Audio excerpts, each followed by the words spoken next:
આમ આદમી party supreme court સુધી લડવા માટે તૈયારી છે તો તેમની સામેની અરજી કે હજી સુધી કેમ ન મુકાઈ? તમામના જામીન અરજી માટે ગુજરાત હાઈકોર્ટમાં અરજી થઈ ચૂકી છે. અરજી માત્ર બાકી હોય તો ચૈતર વસાવાની કે ચૈતર વસાવાનું ધારાસભ્ય પદ રદ થઈ ગયું. ગુજરાતની રાજનીતિમાં છેલ્લા એક સપ્તાહ કરતા વધારે સમયથી એક ચર્ચા જોરશોરથી ચાલી રહી છે અને ચર્ચા છે ડેડિયાપાડાના ધારાસભ્ય ચૈતર વસાવાની 7 વર્ષની સજાનો મામલો. જ્યારે ચૈતર વસાવાને સજા પડે છે ત્યારબાદ આમ આદમી પાર્ટી એક્ટિવ થાય છે અને ગુજરાતભરની અંદર આંદોલનો કરે છે અને તમામ જગ્યાઓ પર એક જાહેરાત થાય છે કે અમે ચૈતર વસાવાને લઈને હાઈકોર્ટ અને સુપ્રીમ કોર્ટ સુધી જશું. જો કે હવે આજના અહેવાલમાં એ ચર્ચા કર્યું છે કે આમ આદમી પાર્ટી અને તેમની એડવોકેટની ટીમ ચૈતર વસાવાને લઈને ક્યાં સુધી પહોંચી અને ધારાસભ્ય પદ ગયું કે રહ્યું.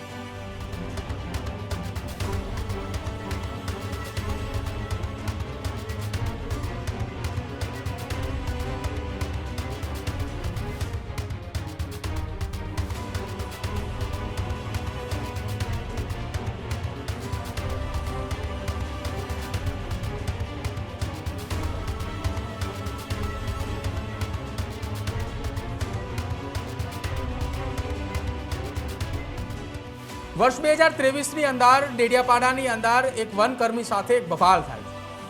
આ બબાલ બાદ ધારાસભ્ય ચૈતર વસાવા સહિત કુલ 8 લોકોની સામે ફરિયાદ નોંધાઈ છે.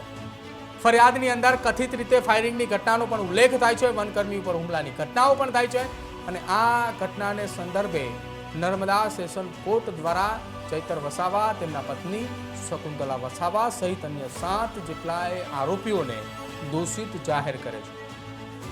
સવારે કોર્ટની અંદર તમામ આરોપીઓને દોષિત જાહેર કરે છે અને બપોર બાદ આ કેસમાં ચુકાદો આવે છે કે જ્યાં ડેડિયાપાડાના ધારાસભ્ય સહિત તેમના પત્ની અને અન્ય 7 આરોપીઓને કુલ 7 વર્ષની સજા મળે છે. જે 9 આરોપીઓ હતા એ 9 આરોપીઓને 7 વર્ષની સજા મળતા ધારાસભ્ય ચૈતર વસાવાને વડોદરા જેલ ખસેડવામાં આવે છે. જો કે ભૂતકાળની અંદર પણ ડેડિયાપાડાના ધારાસભ્ય ચૈતર વસાવાને વડોદરા જેલની અંદર મોકલવામાં આવ્યા હતા અને કેસ હતો સંજય વસાવા કે જેમના ઉપર કાચનો ગ્લાસ ફેંકવામાં આવ્યો. એ ઘટનાની અંદર પણ ચૈતર વસાવાએ 3 મહિના કરતા વધારે સમય જેલમાં રહી ચૂક્યા હતા. ત્યારબાદ જામીન પર બહાર આવ્યા અને થોડા સમય પછી એટલે કે હવે અત્યારની તબક્કાની અંદર ચૈતર વસાવાએ ફરી એકવાર જેલમાં બંધ છે. ચૈતર વસાવાએ જેલમાં ગયા ત્યારબાદ આખા ગુજરાતની અંદર આમ આદમી પાર્ટીએ જોરશોરથી વિરોધ કર્યો, સત્તા પક્ષની સામે ગંભીર આરોપો લગાવ્યા. જો કે આખી આ ઘટનામાં સાંસદ મનસુખ વસાવાએ ત્યાં સુધીની વાત કરી કે ન્યાય પ્રણાલી ઉપર સૌ કોઈએ ભરોસો રાખવો જોઈએ. ન્યાયપાલિકાએ જે ચુકાદો આપ્યો છે એ ચુકાદોએ કોઈ સત્તા પક્ષને ધ્યાનમાં રાખીને નથી આપ્યો. બીજી તરફ આમ આદમી પાર્ટીની એડવોકેટની ટીમ અને સાથે જ તમામે લોકોએ તૈયારી કરી હતી. જો કે અત્યાર સુધી અનેક પ્રદેશના નેતાઓના નિવેદનો પણ સામે આવ્યા કે હવે ચૈતર વસાવાની સાથે આમ આદમી પાર્ટીની લીગલ ટીમ પણ એક્ટિવ થશે. થયું પણ એવું. આમ આદમી પાર્ટીની લીગલ ટીમ સાથે ચૈતર વસાવાના એડવોકેટ અને દિલ્હીની આમ આદમી પાર્ટીની જે લીગલ સમિતિઓ છે તે સતત ચૈતર વસાવાની સાથે રહેલા અન્ય આરોપીઓને જેલમાંથી બહાર કાઢવા માટેના પ્રયાસો હાથ ધરવામાં આવી રહ્યા હતા. આખી ઘટનાની અંદર શકુંતલા વસાવા નામની એક અન્ય મહિલા કે જે પણ સહ આરોપી આ કેસમાં હતી કે જેને પણ 7 વર્ષની સજા થાય છે, તેના 18 દિવસના બાળક સાથે સરકાર વતી એક પણ પ્રકારની દલીલ ન કરતા તેમને હાઈકોર્ટમાંથી જામીન મળ્યા અને તે જેલની બહાર પણ આવ્યા. જો કે ત્યારે જેલની અંદર જઈ રહ્યા હતા, સજા સંભળાવવામાં આવી હતી ત્યારે અનેક એવી સોશિયલ મીડિયા ઉપર ટીકા ટિપ્પણીઓ થઈ હતી. સરકારી વકીલનું નિવેદન પણ આવ્યું કે રાજ્ય સરકારે સંવેદનશીલતા દેખાડવામાં આવી હતી અને આખી આ ઘટનામાં કોઈ પણ પ્રકારની દલીલો ન કરવા માટે કહ્યું હતું કે જેના કારણે શકુંતલા વસાવા નામના મહિલાના જામીન મંજૂર થયા.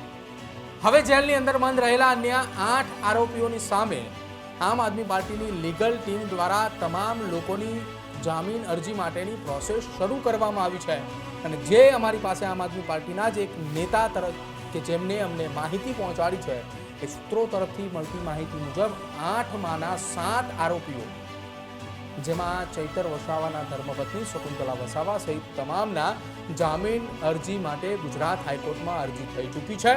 અરજી માત્ર બાકી હોય તો ચૈતર વસાવાની.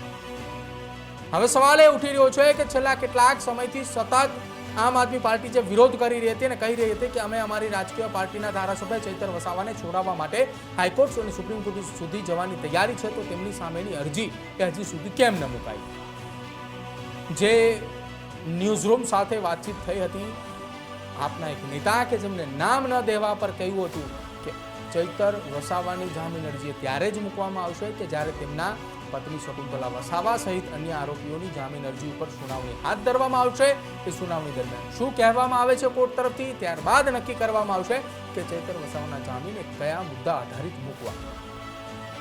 બીજી તરફ આમ આદમી પાર્ટીના ધારાસભ્ય ચૈતર વસાવાના ધારાસભ્ય પદને લઈને પણ ચર્ચાઓ ચાલતી હતી કે ચૈતર વસાવાનું ધારાસભ્ય પદ રદ થઈ ગયું.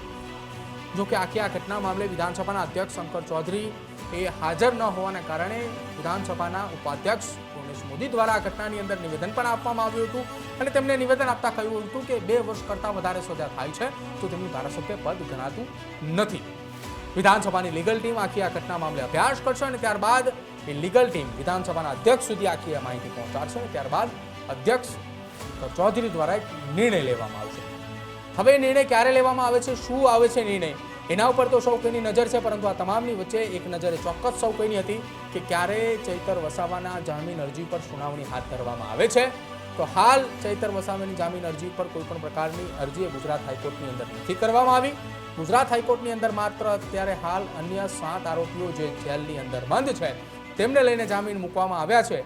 હવે એમની સુનાવણી એ ક્યારે થાય છે, એમની સુનાવણી પર શું એ સુનાવણીમાં કોર્ટ તરફી એ દલીલો થાય છે, સરકારી વકીલ તરફી શું સામે જવાબ આપવામાં આવે છે અને ધારાસભ્ય ચૈતર વસાવાના પત્ની શકુંતલા વસાવા જેલની બહાર આવે છે કે કેમ અને ચૈતર વસાવાની જામીન અરજી ક્યારે થાય છે એ આવનારા સમયમાં ખ્યાલ આવશે.